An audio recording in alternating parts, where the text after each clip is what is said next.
On Tuesday, USCIS announced they are increasing the automatic extension period for EADs by a full year to 540 days. This extension will prevent thousands of immigrants from losing their job and even allow those with expired permits to get back to work while they wait for USCIS to process their renewal. So when does this take effect, and what does it mean if you currently have a renewal for your work authorization pending? We will discuss these details as well as when you can get back to work if your EAD has already expired. And if you are new to my channel, be sure to subscribe and turn on the notifications for regular immigration news updates. And if you would like to get my help on your case, please call my office to schedule a case evaluation at 212-248-7907. Currently, USCIS automatically extends your work permit for 180 days when you file for a renewal in certain categories, which allows you to continue to legally work while they process your application. But the backlogs have increased processing times for these renewals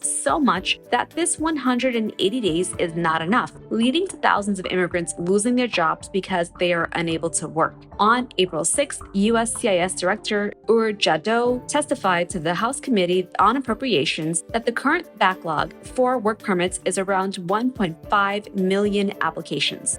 So if I could just point out that in January of 2017, there were 1.5 million cases in the backlog. So those beyond our processing goals, our cycle time goals.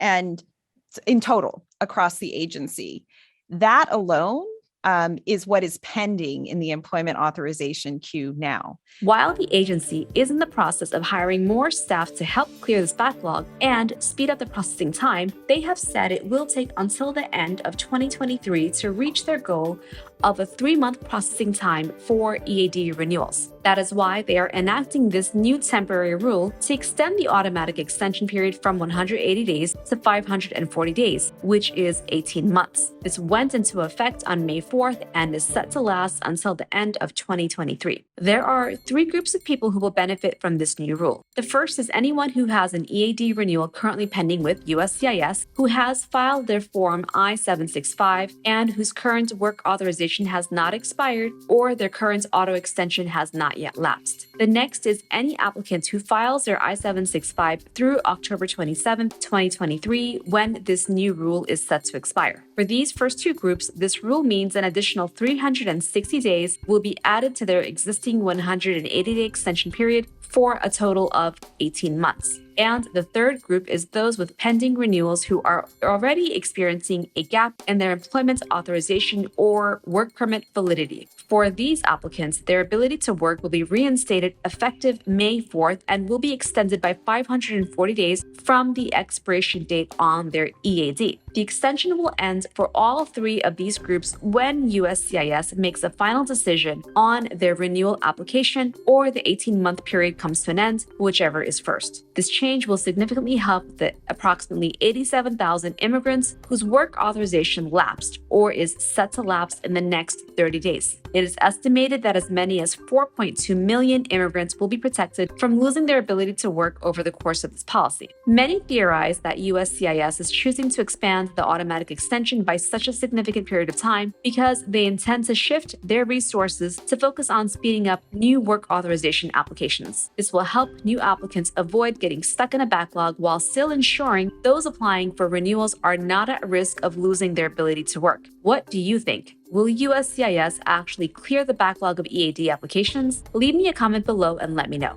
USCIS recently announced several other important new policies to end the case backlog. If you want to hear more about them, I will include a link to that video here. I will also continue bringing you additional immigration news as it's available, so be sure to subscribe and turn on the notifications if you haven't done so yet. Click here to watch this video next, and I'll see you there.